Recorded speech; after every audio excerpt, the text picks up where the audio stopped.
Boa noite, amigos! Estamos ao vivo para mais um Evangelho no Lar. Sejam todos muito bem-vindos a esse nosso momento, nosso encontro para reflexão por Ele e em nome dele, nosso Pai. Bem-vindo, Leandro, Edu, que bom tê-los aqui, boa noite. O pessoal vai entrando, Cantinho, bem-vindos, Rosane, que bom vocês aqui. Sejam muito bem-vindos. Se puderem me dar um feedback aí do áudio, da música, se está muito alta, se não tá. Rovilson, boa noite, bem-vindos. Hoje podemos já adiantar um pouco da temática. Vamos falar de perdão, mas mais específicos do que isso. Qual é a necessidade de termos pressa em nos reconciliar com os nossos inimigos? Por que Jesus fez questão de deixar essa mensagem, esse ensinamento? Ele queria que fosse algo imediato, o mais rápido possível, que de alguma forma nós corrêssemos contra o tempo para que isso acontecesse. E o que é de fato se reconciliar com o inimigo? O que isso significa na prática? Vamos tentar refletir um pouco sobre isso hoje. Bem-vinda, Mari. Que bom, que o áudio tá bom. Biano. E a Rosane falou que a música tá boa também. Dona Hilda. Então, beleza. Então, vamos lá para nossa prece, né? Deixa eu botar aqui uma musiquinha. Eu convido quem se sentir mais à vontade a fechar os olhos. Isso facilita a nossa concentração. Vamos respirar fundo 3 vezes.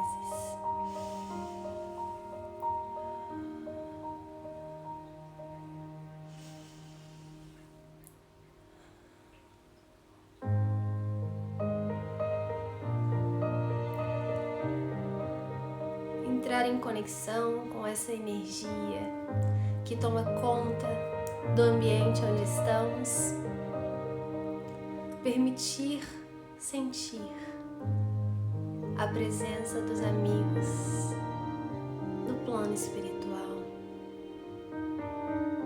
equipes que se fazem presentes toda quinta-feira, chegam antes, preparam tudo e nos aguardam para neste momento nos inspirar, nos auxiliar com passes, fluidificarem as nossas águas.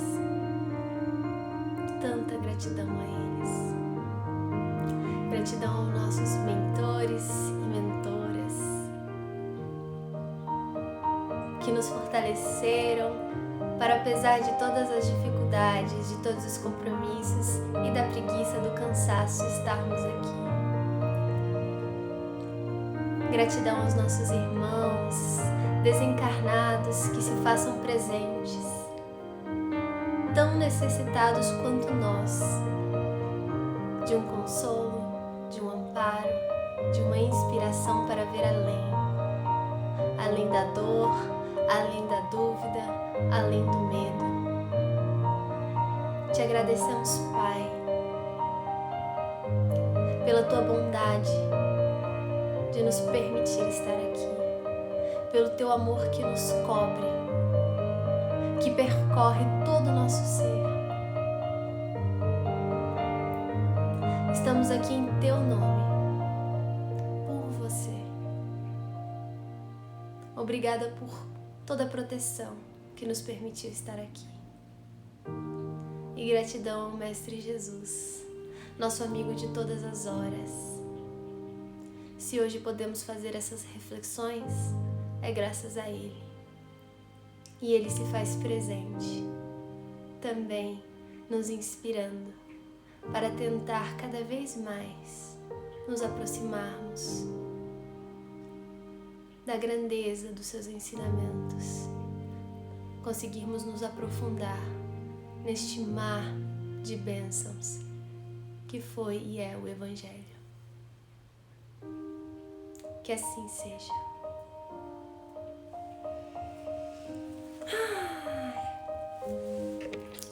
Bem-vindo, amigos que foram entrando aí durante a prece. Sejam muito, muito bem-vindos. Caio, meu namorado, que bom ele aqui. Que bom. Muito feliz. Então vamos lá, pessoal. Capítulo de hoje, para quem quiser acompanhar no Evangelho segundo o Espiritismo, capítulo 10. Bem-aventurados os misericordiosos. E nós vamos estar abordando o item 5.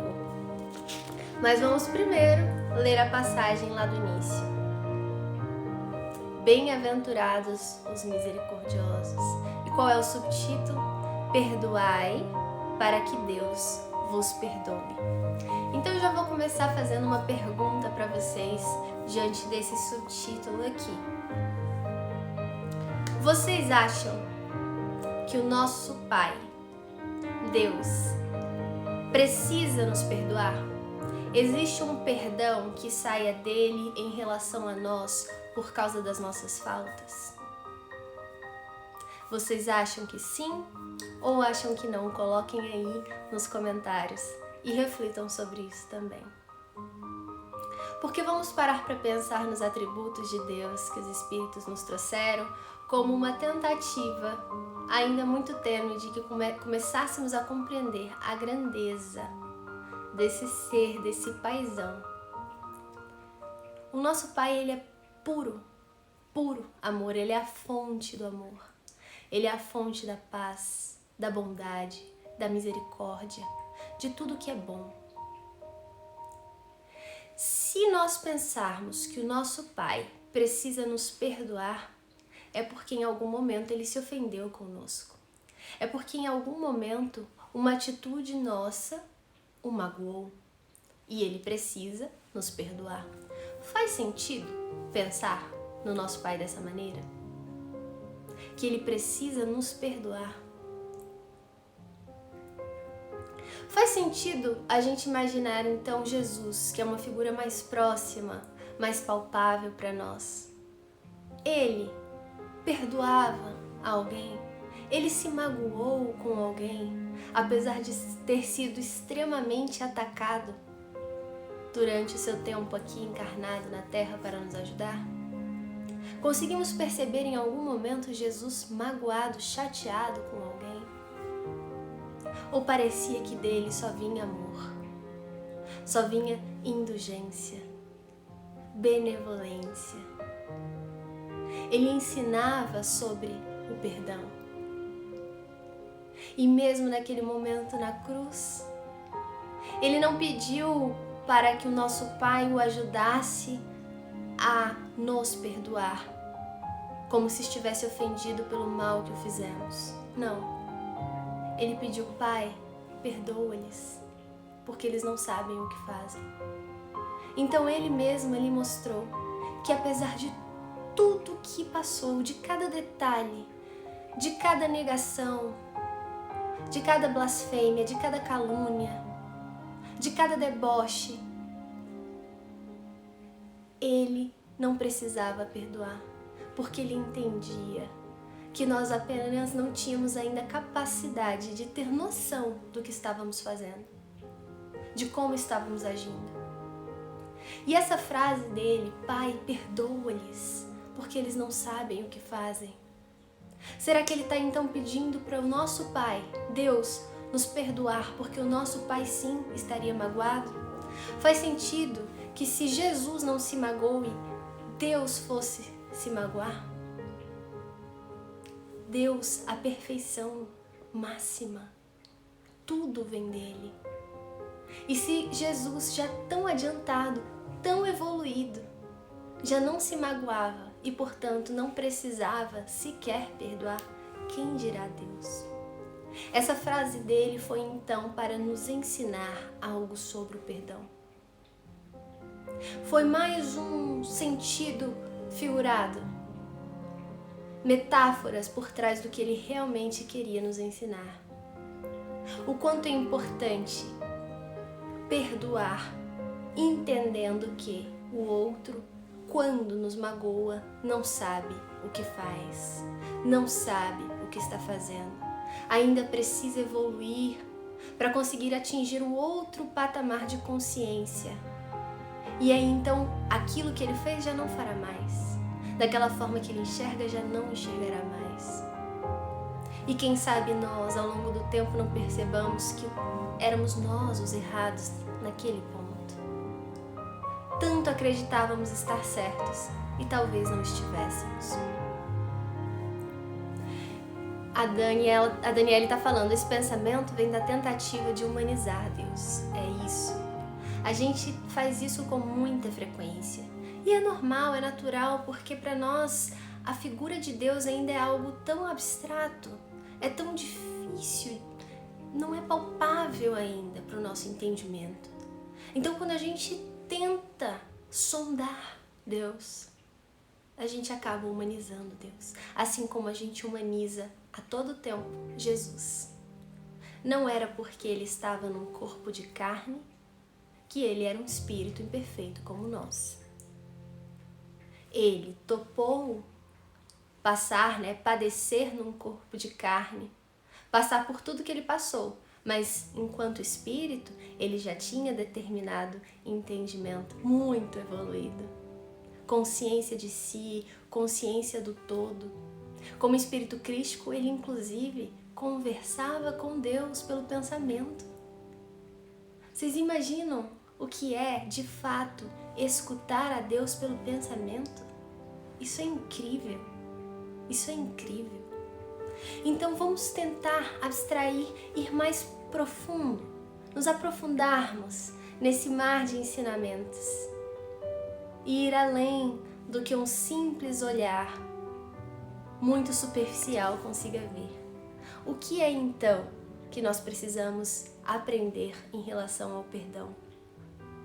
E lá em Mateus, no capítulo 5, versículo 7, vai estar: bem-aventurados os misericordiosos, porque eles alcançarão misericórdia.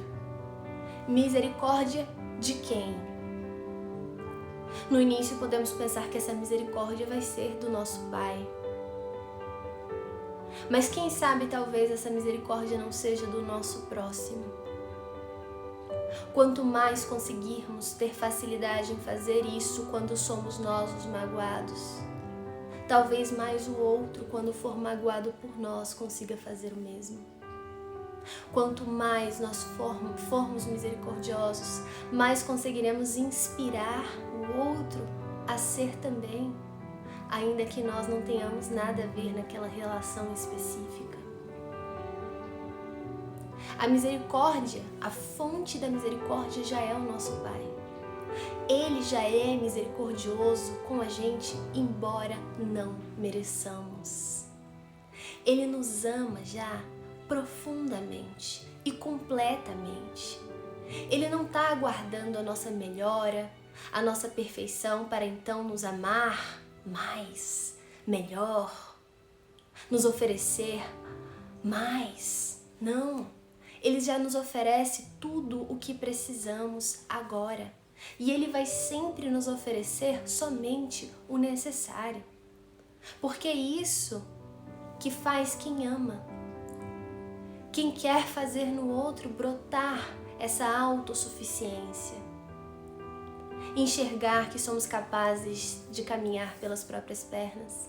Olharmos para trás e nos orgulharmos, porque tudo que conquistamos foi graças ao nosso esforço.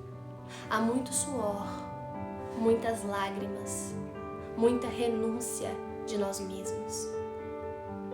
Independente da nossa condição evolutiva, o nosso Pai está sempre nos dando o que precisamos, não o que queremos.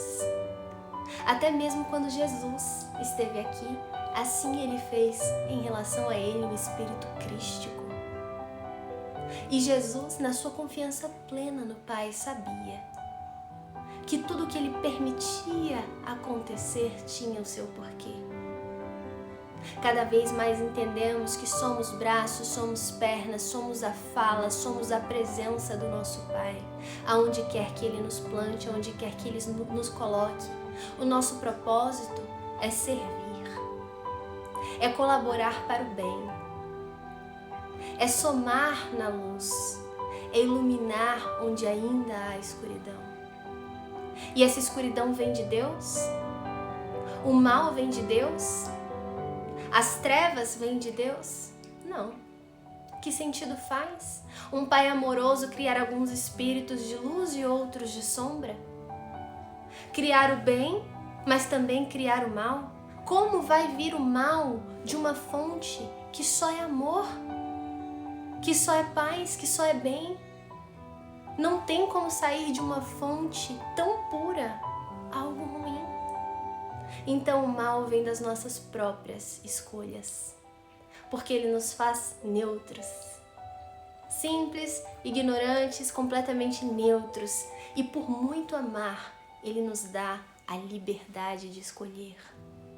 E somos nós, que sim, não somos bons desde o início, vamos aprendendo sobre o bem, a como isso nos faz bem, a como esse é o caminho, é que vamos construindo e formando o mal, permitindo que ele ainda exista, permitindo que ele se propague, e muitas vezes não percebemos que estamos sendo agentes das sombras, ajudando a que ela se aumente, a que ela permaneça, a que ela faça morada.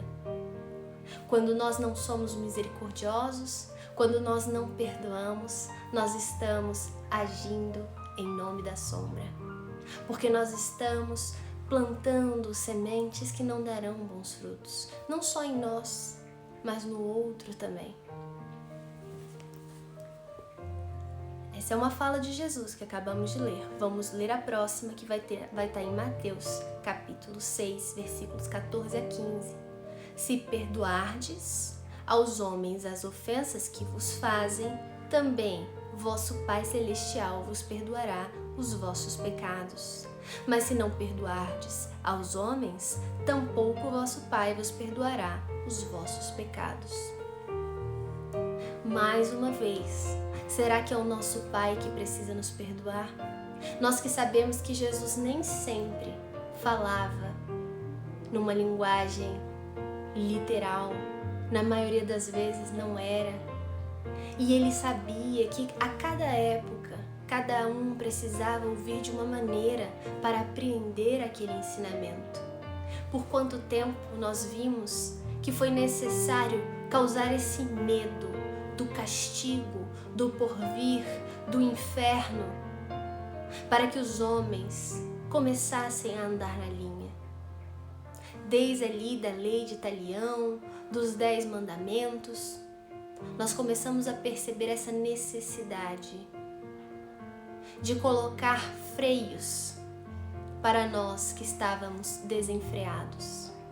Hoje já temos uma capacidade maior de começar a tentar sondar e entender que o nosso Pai é um Pai de amor e não um Pai que castiga.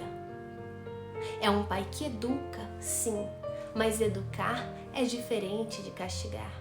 Educar é não dizer sempre sim, é saber às vezes dizer não. Mas esse não ou esse sim vai estar sempre ligado a uma escolha que nós já fizemos. Nós nos colocamos naquele lugar e a partir daquele momento temos o sim ou o não do nosso Pai. Somos nós que escolhemos para onde queremos ir, o quanto ainda queremos sofrer, penar, para entender, para absorver qual é o caminho. É por isso que a gente precisa parar de colocar a culpa no outro, porque o outro ele só pode aumentar algo que já existe em nós. Ele só consegue nos atingir em algo que nós ainda não conseguimos fortalecer de tal maneira que se torne impenetrável, que não possa ser magoado, como era Jesus. Quando nós pensamos na fonte da paz, era a paz que Jesus carregava dentro de si. Dava para perceber que ele tinha tanta paz que não importava o que acontecesse fora, isso se mantinha dentro. E quando nós conseguimos atingir esse patamar, nós somos impenetráveis. Nada consegue mais nos corromper porque nós não temos pontos fracos, mas tendências a serem acendidas, aumentadas, incentivadas. E aí a gente começa a pensar, se eu tenho tanta dificuldade de perdoar, se eu tenho tanta dificuldade de relevar, por que eu devo achar que o outro deve ser assim comigo? Porque não nos enganemos, nós erramos também. Erramos muito e quase a todo tempo. E não só nessa vida, nós já erramos muito lá atrás. Porque se hoje estamos aqui com uma consciência melhor, achando que tais coisas a gente já não faz, tais erros a gente já não comete, é graças aos erros que nós já cometemos no passado. É graças ao entendimento que temos lá de trás do quanto não valeu a pena agir assim. E lá atrás, quando precisamos fazer para aprender, nós precisamos do perdão. De muitos perdões. E será que todos nos perdoaram? Ou será que ainda temos alguns irmãos magoados conosco, justamente porque não conseguiram perdoar? E hoje ainda não se inspiram para nos perdoar, porque veem que nós também não somos capazes de perdoar a quem nos magoa. E eles então olham e pensam, tá vendo? Se ele não consegue, se ela não consegue perdoar, por que eu tenho que conseguir? Não venha me dizer que é fácil, porque olha lá, ele, ela não está conseguindo. Então por que eu tenho que conseguir? E vão alimentando esses rancores, que podem durar milênios. Será que vale a pena? Será que nos leva a algum lugar bom? Será que traz algo de produtivo? Será que nos faz felizes? Será que nos ajuda a promover essa paz inabalável que tinha Jesus? Nosso guia, nosso modelo? A última passagem vai estar em Mateus, capítulo 18, versículos 15, 21 e 22. Se teu irmão pecar contra ti, vai e corrige-o entre ti e ele somente. Então, o que ele está dizendo aqui inicialmente? Alguém te magoou? Alguém errou com você? É só com essa pessoa que você tem que conversar. É só essa pessoa que você tem que mostrar o quanto ela te magoou. Converse, se abra, mostre para ela que às vezes não vai ter sequer notado o quanto aquilo te fez mal. Mas não saia falando dessa pessoa para os outros. Tente ao máximo guardar isso para você, talvez numa terapia, onde é um ambiente para isso, sim.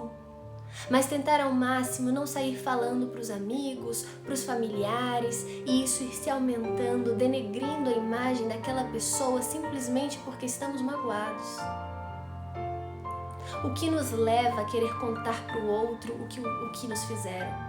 Será que é realmente para desabafar? Ou é para mostrar como aquela pessoa não presta? Ou é para mostrar como ela foi baixa, como ela fez aquilo, como ela foi capaz? O que nos move? Temos que estar muito atentos a isso. Por que estamos fazendo aquilo? Isso diz muito sobre nós. E se fosse o contrário? Nós íamos gostar que essa pessoa saísse falando para Deus e o mundo o que nós fizemos de errado?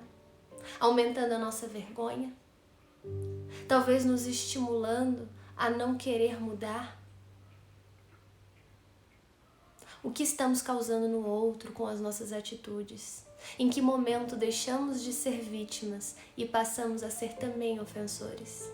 E perdemos a nossa razão? Quando você for conversar com essa pessoa, Jesus disse: se te ouvir, ganhado terás a teu irmão.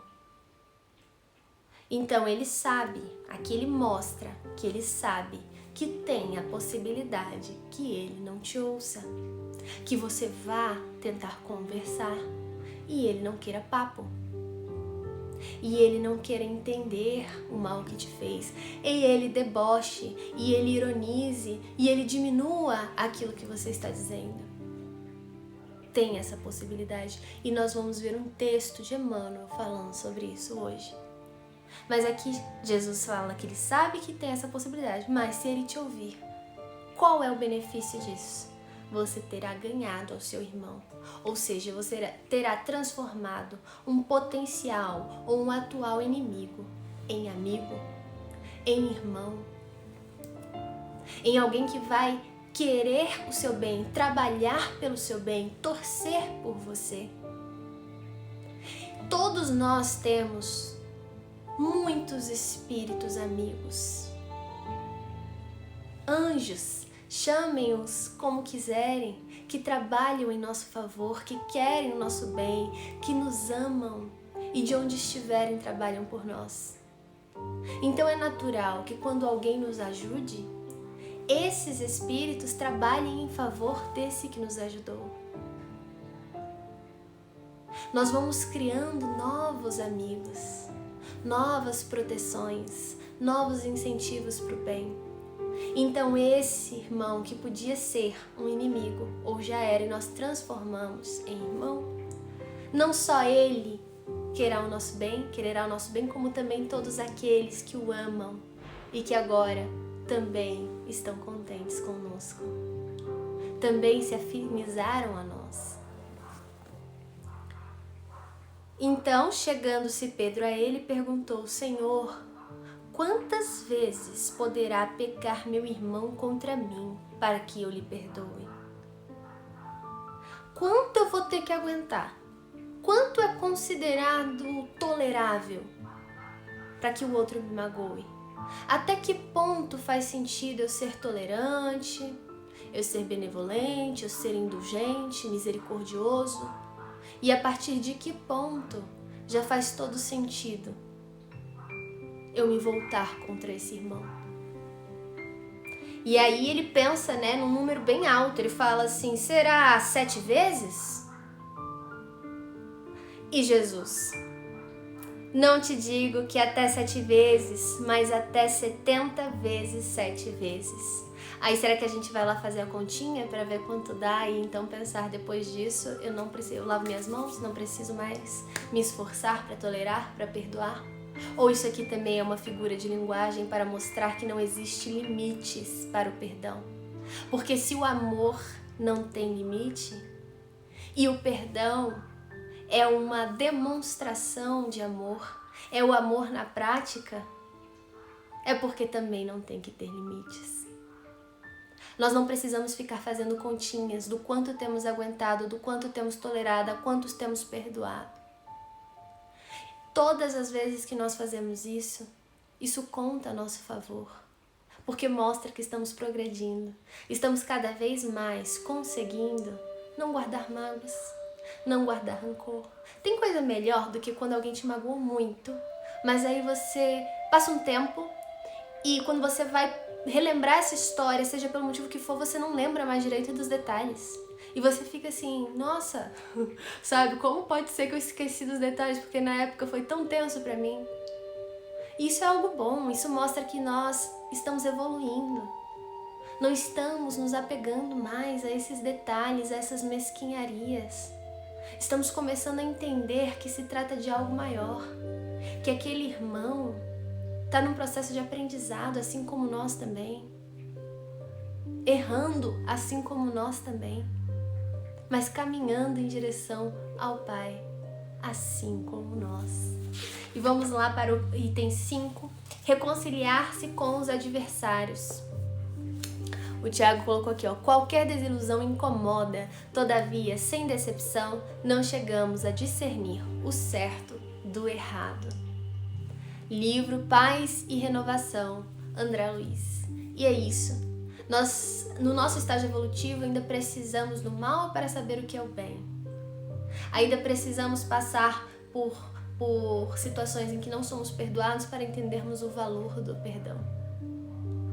Se nós temos hoje dificuldade de perdoar alguém, de deixar para trás algo que nos feriu, então temos noção de como o perdão é custoso e, portanto, valioso.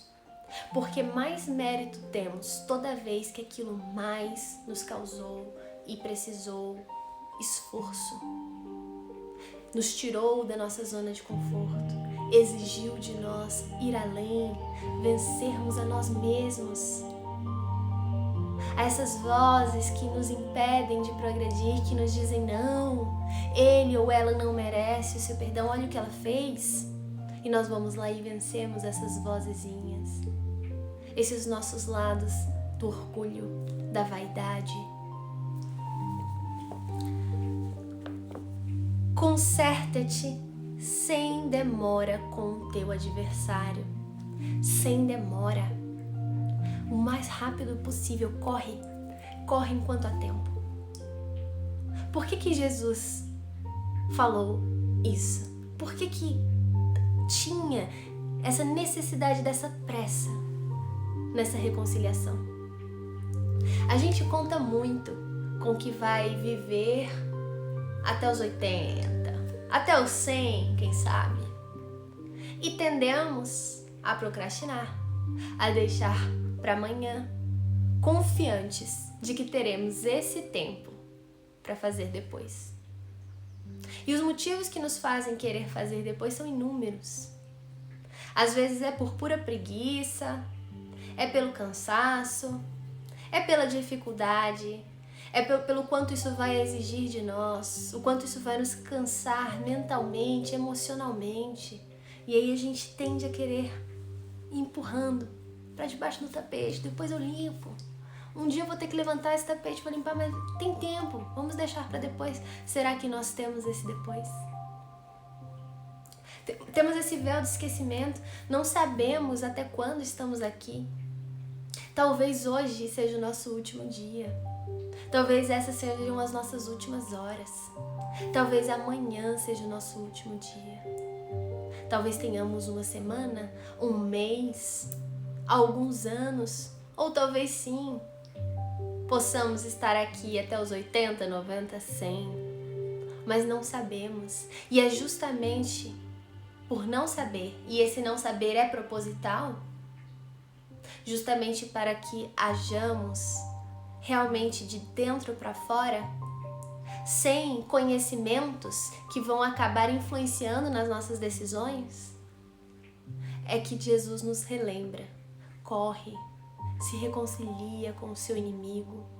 E aqui inimigo é uma palavra forte, levando ali a pior das situações, mas às vezes é um desentendimento, é alguém que você inclusive nem vê como inimigo, você gosta daquela pessoa, mas você está magoada com aquela pessoa.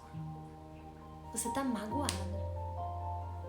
E você quer que essa pessoa passe um tempo sentindo a sua falta e sentindo o quanto a sua mágoa reflete o que ela fez em você. E Jesus está dizendo, corre, porque você não sabe quando é o seu último dia. E eu quero ver se mesmo sem saber quanto tempo te resta, você não vai deixar o seu perdão para amanhã. Você vai começar a trabalhar nele hoje. O perdão não é algo fácil. Não é algo que você decide perdoar e tá perdoado e foi. É um processo. E dependendo do que o outro nos fez, é um processo lento. Mas o que vai importar, independentemente de quando vier o nosso tempo? É quando começamos a nos esforçar para tentar perdoar. Quando começou essa nossa jornada, essa nossa caminhada em direção ao perdão? É isso que importa. É o nosso esforço, é a nossa tentativa. O que estamos fazendo para tentar perdoar aquela pessoa? Estamos alimentando ainda as lembranças do que ela nos fez? Estamos ainda negando uma conversa que ela tanto nos pede? Estamos evitando pensar nela, pensar no seu nome, pensar no que aconteceu, sem sequer ter tido uma conversa de reconciliação? Vamos ver de novo a passagem lá do início. Ele fala: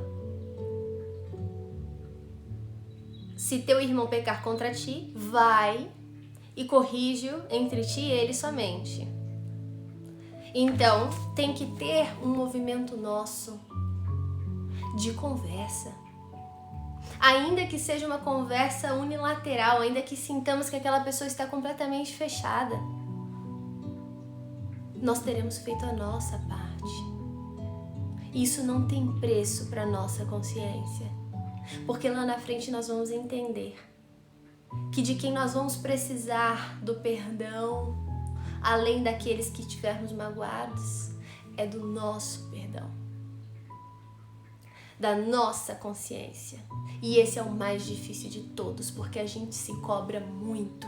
Se a gente cobra muito do outro, nem se fala de nós mesmos, nós somos duros. Por quê? Porque nós sabemos das nossas capacidades, nós sabemos o quanto poderíamos ter feito e deixamos de fazer. Não podemos enganar a nós mesmos de quem somos, de quais eram as nossas reais intenções em relação a alguns comportamentos e decisões. A gente não consegue fingir para si. E é por ter esse conhecimento que nós nos culpamos tanto. E temos dificuldade em nos perdoar, porque sabemos a extensão do nosso erro, que às vezes é muito mais profundo do que parece a um simples olhar. Deus também sabe a extensão, porque Ele conhece todos os nossos pensamentos, todas as nossas intenções, mas Ele não tem o que perdoar. Ele sabe que mais dia, menos dia, mais vida, menos vida, não importa o quanto demore, nós vamos evoluir, nós vamos aprender. Nós vamos nos tornar paz interior. E Ele aguarda, nos amando, nos ajudando, sempre que possível e necessário. Na verdade, Ele nos ajuda sempre, até mesmo quando Ele diz um não e nós entendemos esse não como algo que nos prejudica. Então, Ele fala, corre. Porque às vezes a gente vai querer dar aquela demorada, aquela enrolada para ter essa conversa, para ter esse movimento, para pelo menos começar a tentar perdoar. E aí algo pode acontecer. Pode chegar a nossa hora, ou pode chegar a hora desse irmão.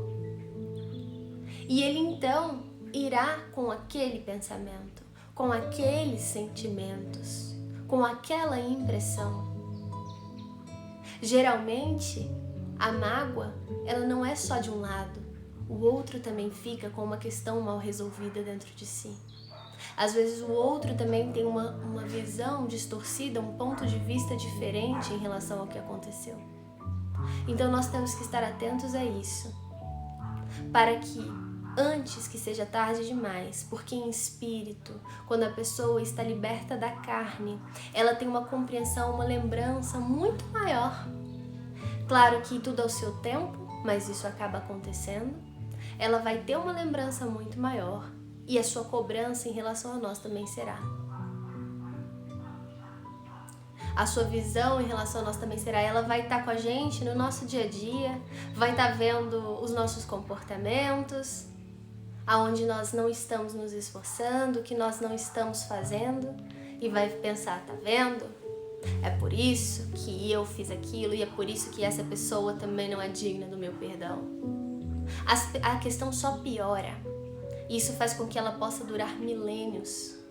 Algo que poderia ter sido resolvido aqui nessa vida. Essa vida, ela é para isso, para resolver questões, para conseguirmos nos reconciliar, trabalhar o nosso lado de humildade, trabalhar desfazendo cada vez mais o nosso orgulho, que a gente possa ir embora daqui, dessa encarnação, felizes e orgulhosos de termos visto um avanço em relação ao ontem. Se hoje nós temos dificuldade em perdoar, isso não é de hoje. Nós temos essa dificuldade há muito tempo. E será que nós vamos fazer isso perdurar ainda mais? Quanto mais nós vamos precisar? Então ele diz, enquanto estás a caminho com ele, ou seja, enquanto os dois estão encarnados, para que não suceda que ele te entregue ao juiz e que o juiz te entregue ao seu ministro e sejas mandado para a cadeia. O que nos prende? Qual é essa cadeia? Quem é esse juiz? Nós que sabemos que o umbral não é um lugar específico, mas um estado mental que os espíritos em comum se encontram. É muita culpa, é muito remorso. São muitas atitudes no mal que nos fazem vibrar naquela sintonia e nos levam para aquele ambiente umbralino. Quem é que decide para onde a gente vai? Tem alguém que nos leva? Sabemos que não. Nós somos atraídos como ímãs. Aonde estiver numa sintonia vibracional parecida com a nossa interior. O nosso estado de espírito. E quando que o nosso espírito vai estar desconforme, ou seja, numa passada diferente, angustiado, quando ele tiver ido contra a nossa consciência? Por quê? Porque na nossa consciência estão escritas as leis divinas, o caminho que deveríamos seguir, o bem que deveríamos fazer, o amor que deveríamos exalar em cada ato nosso. Então somos nós que nos cobramos demais, é a nossa consciência. O juiz, esse juiz é a nossa consciência, somos nós mesmos. E não adianta a gente falar assim, se é a minha consciência, então eu vou decidir não querer mais, não estar mais. Não, a gente não pode se enganar. A gente sabe do que é merecedor e do que ainda não é. Mas a gente também não pode, por isso, se afundar, sem esperanças, sem enxergar que todos nós estamos propensos e chegaremos à luz, independente dos nossos erros. Não importa o quanto a gente tenha errado, não importa o que a gente tenha feito, pode ter sido o mais cruel, a coisa mais terrível, e ainda assim chegaremos à perfeição. E é sabendo disso que também temos que ser mais indulgentes, que também temos que ser mais misericordiosos conosco, no sentido de pensar, ok, o que eu vou fazer daqui para frente? Aquilo se foi, não tem como eu voltar atrás, não tem como eu fazer diferente, reverter aquela situação, mas tem como eu reequilibrar o que eu desequilibrei. Tem como eu me sentir interiormente quite com o que eu fiz ao outro. A partir de hoje, o que eu vou fazer? Como eu vou trabalhar para ser alguém melhor do que ontem? Para começar a me orgulhar do que vejo aqui dentro. Em verdade te digo que não sairás de lá enquanto não pagares o último ceitil. De onde? De onde que não sairemos? Dessa culpa que a nossa consciência nos traz. De necessidade de reequilibrar. De necessidade de refazer o que nós desfizemos. Então esse ceitil, esse pagamento a gente dá nas nossas sucessivas vidas, nas nossas atitudes que passam a ser diferentes das de antes, na ajuda que nós vamos dar àquele que um dia nós prejudicamos, no perdão que nós vamos dar àquele que um dia nós não perdoamos. Melhoras, ascensões, esses são os centis que a gente paga. Cada degrau que a gente sobe é um centil que a gente pagou. E aí então, é olho por olho? É dente por dente? Não. A lei divina age de formas que a gente não consegue entender e sondar. Não temos como saber exatamente como será. Qual será a extensão do nosso amor capaz de refazer, de reequilibrar? Mas saibamos que também não tem como serem só rosas. Porque se nós não espalhamos só rosas, não tem como agora querermos no nosso caminho apenas rosas. Se nós colocamos espinhos nos caminhos dos outros, faz todo sentido que encontremos espinhos nos nossos também. Porque, como bem disse o Tiago aí, é a lei de atração. A gente atrai o que a gente transmite, a gente colhe o que a gente planta. Não tem como a gente plantar uma semente de girassol e querer colher uma semente de rosa. Não tem como a gente pegar uma pedra, plantar e querer que aquilo frutifique e vire uma linda planta. Se a gente está vendo, se a gente sabe o que está fazendo, sabe o que está plantando, a gente também sabe o que a gente vai colher lá na frente. E o que é esse lá na frente? Pode ser essa vida e pode ser em outra vida. Isso também passa pela sabedoria do nosso Pai, de saber o momento ideal para esse nosso aprendizado. Porque Ele também sabe quando vai ficar pesado demais. E Ele sabe quando ainda dá para esperar mais um pouco. Porque no meio de tantos erros, às vezes existe uma oportunidade de refazimento, de melhoria. É daí que vem a parábola do joio e do trigo. Não cabe a nós ficar dizendo o que é joio e o que é trigo e ficar lá querendo fazer justiça com as próprias mãos e dizer a partir de quando que a pessoa tem que pagar e fazer e acontecer. Espera, vamos dar tempo ao tempo. No momento certo da colheita, aí sim nós saberemos o que é joio e o que é trigo. Até onde a pessoa pôde melhorar, se redimir e até onde ficou para outras vidas, para outras oportunidades. O nosso Pai é misericordioso demais. Com os outros, sim, e com a gente também. Que tenhamos um olhar mais profundo de gratidão para perceber todas as vezes que Ele é misericordioso. E o quanto nós cobramos justiça imediata em relação aos outros. E não vemos que a nossa também não está sendo cobrada imediata. Que se estivesse, nós estaríamos chorando, sofrendo muito. E se achamos que estamos sofrendo muito mais. Ele sabe o momento certo para que aquilo seja de fato um aprendizado e não só algo que vai nos derrubar. Todas as vezes que algo de ruim chega, é porque aquilo tem força e tem poder de se transformar em algo bom. E aí cabe a nós essa decisão, esse olhar que nós vamos dar para essa coisa. Mas se não tivesse esse poder de se transformar em algo bom, não aconteceria ainda. E é por isso que as coisas chegam na hora que tem que chegar, em relação a nós e em relação ao outro.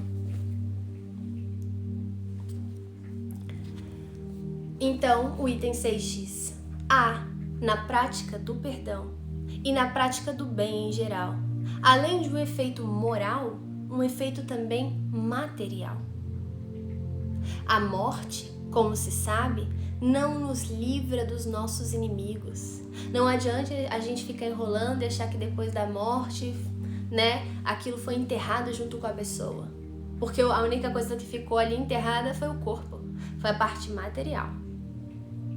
Os espíritos vingativos perseguem sempre com o seu ódio, além da sepultura, aqueles que ainda são objeto do seu rancor. Há quantos nós não conseguimos nos reconciliar sem demora e hoje nos perseguem? Pelo seu rancor, pelo que não foi conversado, reparado, por algo que nós não conseguimos, pelo menos, liberar, desfazer esse elo que nos unia, tão ruim.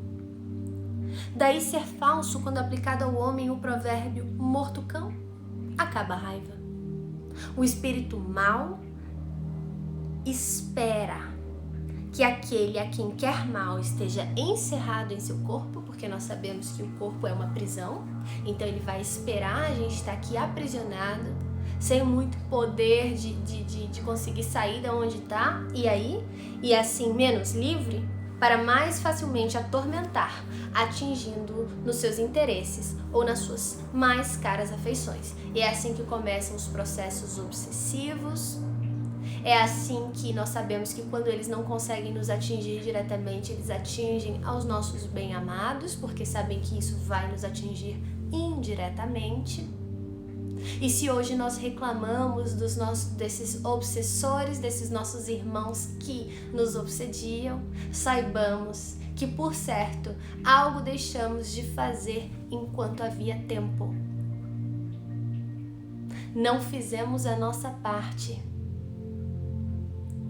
Qual foi a nossa atitude em relação a essa pessoa, a esse irmão, por mais que ele tenha nos magoado? Como agimos em relação a ele? Será que inclusive não nos vingamos, achando que estava aí a solução dessa dor? É necessário ver nesse fato a causa da maioria dos casos de obsessão, sobretudo daqueles que apresentam certa gravidade, como subjugação e a possessão. O obsedado e o possesso são, pois, quase sempre vítimas de uma vingança anterior, a que provavelmente deram motivo por sua conduta. Então aqui ele está dizendo que não existe, chega um ponto em que não existe mais quem é a vítima, quem é o algoz. Os dois erraram tentando se vingar, tentando reequilibrar a coisa de uma forma que não era o caminho correto, totalmente o contrário ao perdão. E aí se igualaram em ofensores e cada um acha que foi mais ofendido do que o outro. Cada um acha que tem mais razão do que o outro. O Leandro falou assim: acho que todos já foram obsessor em algum momento da sua evolução. É muito possível, não descartemos essa possibilidade.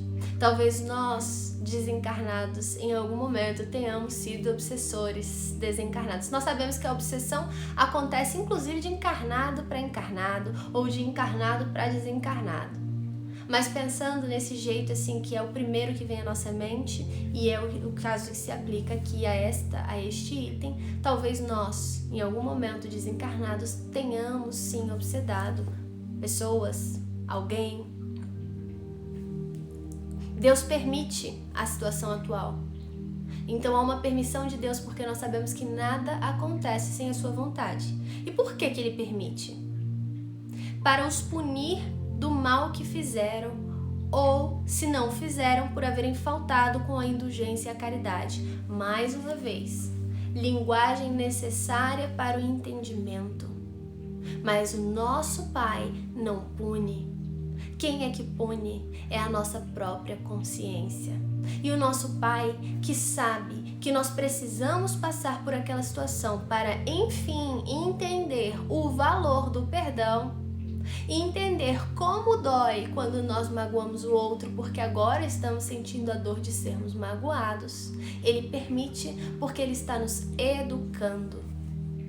E então aqui ele fala que tem duas possibilidades. Talvez Ele permita que a gente passe por esse mal, porque nós já causamos esse mal a outra pessoa anteriormente, ou talvez não tenhamos causado esse mal, mas nós não fomos caridosos, não fomos indulgentes. Nós vimos a pessoa numa determinada situação e não ajudamos, não fizemos o que estava ao nosso alcance em benefício daquela pessoa, mesmo que fosse prece, porque prece não é pouca coisa não.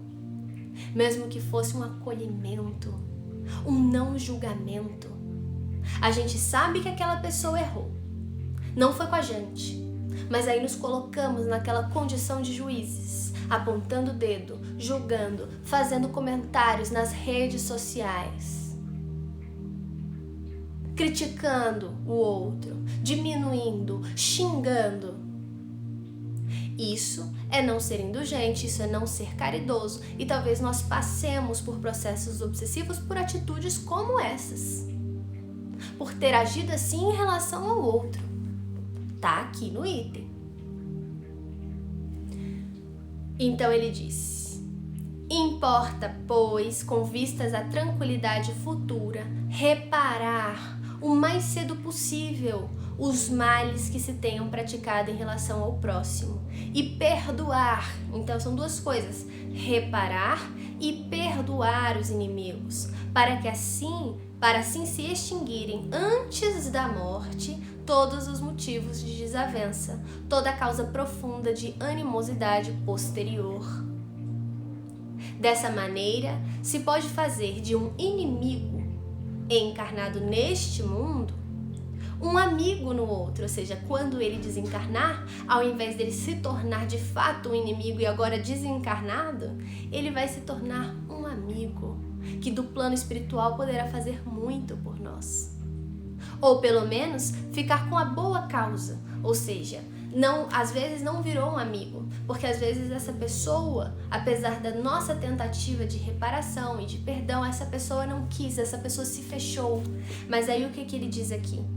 Pelo menos vai ficar com a boa causa, porque para Deus vai contar a nossa intenção. Quais foram os nossos atos, quais foram os nossos esforços em relação a isso. E Deus não deixa ao sabor da vingança aquele que soube perdoar. Olha que frase importante. Deus não deixa ao sabor da vingança aquele que soube perdoar. Se hoje nós estamos ao sabor da vingança, seja de encarnados ou de desencarnados, é porque não soubemos perdoar em algum ponto. E quanto tempo vamos passar sem saber perdoar?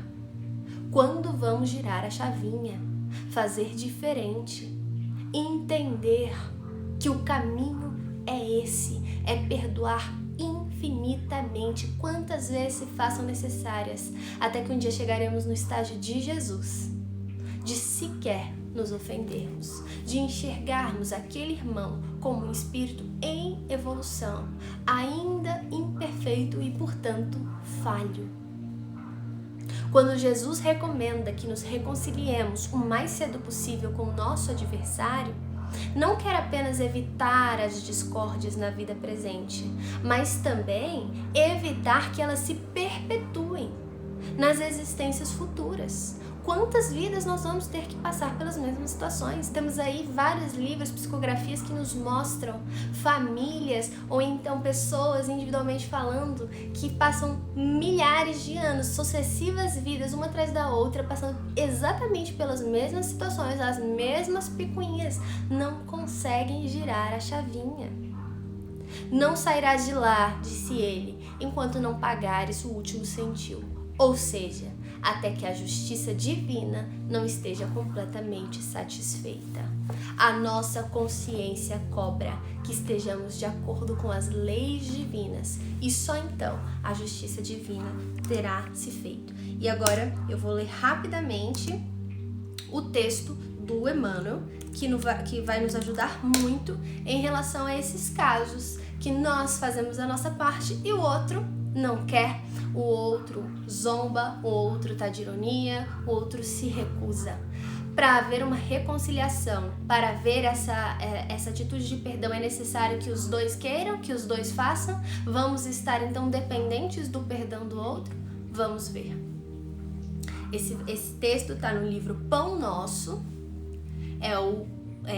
psicografia de Chico, né? Autoria de Emmanuel, capítulo 120, Conciliação. E aí ele traz essa mesma passagem de Mateus que nós lemos na nossa reflexão de hoje, e sobre isso ele diz o seguinte: muitas almas enobrecidas, após receberem a exortação desta passagem, sofrem intimamente por esbarrarem com a dureza do adversário de ontem, inacessível a qualquer conciliação. A pessoa não quer ouvir, não quer conversar, não quer voltar a conviver, não quer tentar de novo, a pessoa não quer. E ela não quer nem sequer ficar de boa, mesmo que cada um depois disso siga o seu caminho. A advertência do mestre, no entanto, é fundamentalmente consoladora para a consciência individual, para cada um. Por quê? Assevera a palavra do Senhor: concilia-te. o que equivale a dizer: faze a tua parte. Não importa como o outro vai agir, como o outro vai receber, faça a sua parte. É tudo o que nós podemos fazer. Nós não podemos aprender pelo outro, nós não podemos perdoar pelo outro, fazer pelo outro. Às vezes dá essa vontade de tanto que a gente ama, a gente queria poder estar ali no lugar do outro, às vezes sofrendo por ele, fazendo por ele, vivendo por ele, para que ele não passasse por aquelas coisas ou não errasse naqueles quesitos, mas não dá. Cada um tem que traçar o seu próprio caminho, vivenciar as suas experiências. E só temos controle sobre nós mesmos. Só podemos melhorar os nossos defeitos, corrigir os nossos defeitos. Então, Emmanuel continua: corrige quanto for possível relativamente aos erros do passado. Faz tudo o que estiver ao seu alcance. Movimenta-te no sentido de revelar a boa vontade perseverante. E como é que a gente revela a nossa boa vontade perseverante? Não é só em relação àquela pessoa que a gente magoou, fazendo diferente com ela, conversando e tentando ajeitar as coisas. É como nós vamos agir a partir daquela experiência com o resto das pessoas. É não cometer aquele mesmo erro com mais ninguém. Muito pelo contrário. Utilizar aquele aprendizado para entender o valor de fazer exatamente o contrário. De sermos exemplos, não só para aqueles que conviverem conosco ou ficarem sabendo enquanto encarnados, como também em relação aos desencarnados, que nos observam, que nos acompanham e querem ver se continuamos os mesmos de outrora. Então ele fala: insiste na bondade e na compreensão. Seja uma pessoa boa, seja uma pessoa compreensiva com você e com o outro. Se o adversário é ignorante, ou seja, não entende ainda, não tem ainda esse conhecimento, medita na época em que também desconhecias as obrigações primordiais. Às vezes a gente não lembra, mas já fomos como essa pessoa que se negava a conversar, que se negava a tentar, que se negava a pelo menos ficar tranquilo em relação ao outro, vida que segue, que guardava mágoa. Já fomos assim antes. E observa se não agistes com piores características. Às vezes somos ainda piores do que aquela pessoa está sendo conosco. Se é perverso, se essa pessoa está sendo perversa, maldosa, categoriza-o à conta de doente e dementado em vias de cura. Não sabe o que faz, é o que Jesus falou na cruz. Eles não sabem o que fazem. Então, se percebemos essa perversidade, essa maldade em relação ao outro, enxerguemos-os como doentes, que precisam de ajuda e que estão num caminho de cura, porque a vida ensina. A partir de hoje e com as sucessivas experiências que virão, a vida ensina e nos cura. Porque nos faz ascender, perceber aonde não deveríamos mais estar, o que não deveríamos mais fazer, por onde deveríamos começar a caminhar. Faze o bem que puderes, todo o bem que você puder, enquanto palmilhas os mesmos caminhos, ou seja, continua a sua vida, continua fazendo o bem, segue adiante. Por quê? Se for o inimigo tão implacável que te busque entregar ao juiz, de qualquer modo terás então igualmente provas e testemunhas a apresentar. E para quem serão essas provas e essas testemunhas do quanto você perseverou no bem, do quanto você foi compreensível a partir dali com todos? Essas provas são para você mesmo, para nossa consciência. Essas testemunhas são as lembranças e são as pessoas que foram ajudadas e que nutrem sentimentos bons em relação a nós e que nos elevam aonde quer que estejamos, encarnados ou desencarnados, e portanto nos ajudam. todo sentimento bom que nós plantamos e cultivamos no outro, e isso volta em forma de luz para nós, nos ajuda a todo momento, inclusive na hora que a nossa consciência vier nos cobrar. Um julgamento legítimo inclui todas as peças, e somente os espíritos francamente impenetráveis ao bem sofrerão o rigor da extrema justiça. E o que ele está dizendo aqui? Nada passa desapercebido para Deus e nada passa desapercebido para nós mesmos em relação à nossa consciência de espíritos imortais. Tudo conta ao nosso favor, todas as atitudes boas. Então, não sabemos exatamente como será, mas uma garantia que ele nos traz: não sofreremos o rigor da extrema justiça. Por quê? Porque teremos feito a nossa parte. E isso terá diminuído o peso das consequências depois. Trabalha, pois, quanto seja possível no capítulo da harmonização. Mas, se o adversário te desdenha os bons desejos, concilia-te com a própria consciência e espera confiante. E ele garante que a gente pode ter essa confiança, porque vai dar bom. Porque teremos feito a nossa parte. No final das contas, é sobre isso. Ter feito a nossa parte. Que levemos esses ensinamentos e essas reflexões do alto para a nossa vida, para as nossas relações atuais ou acontecimentos que ainda podem vir a acontecer. E é por isso que nas nossas preces nós temos que sempre pedir por esses irmãos que podem ainda estar nutrindo rancores por nós e que nós não lembramos, não fazemos ideia e às vezes se encontram como desencarnados, tentando ainda se vingar e achando que esse é o caminho. E é por isso que agora nós vamos fazer uma prece nesse sentido. Eu convido todos vocês a fecharem os olhos e nessa paz das reflexões de hoje, onde cada um de nós, ao longo de cada exposição, tivemos imagens de pessoas, lembranças de situações que vieram à nossa mente.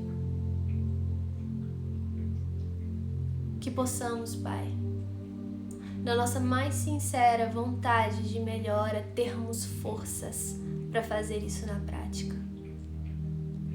Nos ajude a lembrar da importância de tentar perdoar, de tentar compreender, de tentar nos reconciliar para termos paz em nós, de termos feito a nossa parte. Inspira, Pai, aos nossos irmãos que guardem rancores também em relação a nós por erros nossos do passado, que possam enxergar em nós hoje espíritos já diferentes, que compreendem, que tentam perdoar, que tentam não guardar rancor, que sirvamos de exemplo para eles e que eles possam ver que já não somos aqueles que um dia os magoaram, que mudamos e que sentimos muito.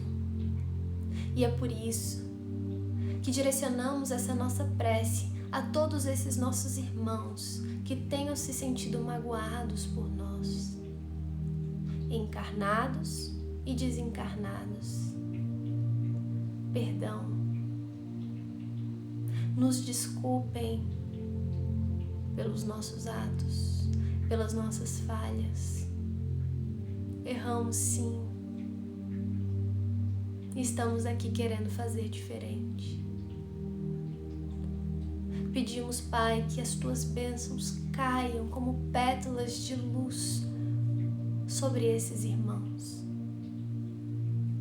equilibrando seus espíritos, fazendo-os ver de um outro ponto de vista. e mostrando os outros caminhos possíveis que trarão de verdade felicidade e paz. Agora, neste momento, nós vamos imaginar aquela pessoa ou aquelas pessoas que nós estamos tendo problemas, não conseguimos perdoar, que há algo em nós magoado por uma atitude sua. Temos essas pessoas à nossa frente e nós temos em nossas mãos rosas brancas que simbolizam a paz, que simbolizam o perdão. E nós estamos entregando essas rosas para essas pessoas.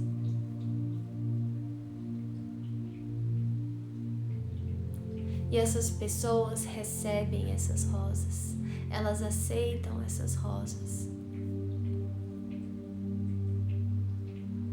E então, elas se viram, seguem o seu caminho, levando essa rosa consigo. E nós viramos também e seguimos os nossos. Passos esses que agora sentimos que são mais leves, que são mais tranquilos. É como se um peso tivesse sido tirado de nós. Te agradecemos, Pai, pelo Teu amor infinito, pela Tua misericórdia, que vai além do que conseguimos imaginar, do quanto abrandas as nossas penas, as nossas experiências. E te agradecemos pelo que fica. Por pior que seja, por pior que pareça, sabemos, confiamos que há algo bom. E te pedimos inspiração para conseguir enxergar esse lado bom, esse potencial que esses acontecimentos, que esses fatores têm em nossas vidas, para nós enquanto espíritos imortais. Nos dê coragem, nos dê força para seguir, para combater o bom combate.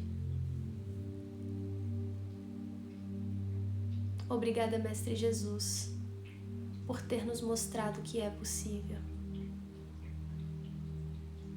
E é seguindo, confiando no Teu exemplo, que pedimos para que amanhã, um novo dia, possamos fazer diferente e nos orgulhar de nós mesmos. Pai, se for da Tua vontade, que possamos estar juntos novamente na quinta-feira que vem. Que toda essa energia gerada aqui chegue a todos os nossos irmãos que padecem, que sofrem, que precisam. E um pedido especial pelos nossos irmãos e irmãs do Afeganistão. Que as Tuas bênçãos cheguem, o Teu auxílio, o Teu consolo, a Tua força, a Tua paz, a Tua inspiração para o bem, para a união. Que assim seja. E acabamos aqui mais um Evangelho. Gratidão imensa pela presença de cada um de vocês. Vamos juntos nessa caminhada. Não é fácil, sabemos bem, mas é possível. E só de saber isso, já temos força para seguir. Um passo de cada vez. Um beijo, um abraço muito forte. Que Jesus abençoe vocês. E até quinta-feira que vem. Tchau, tchau!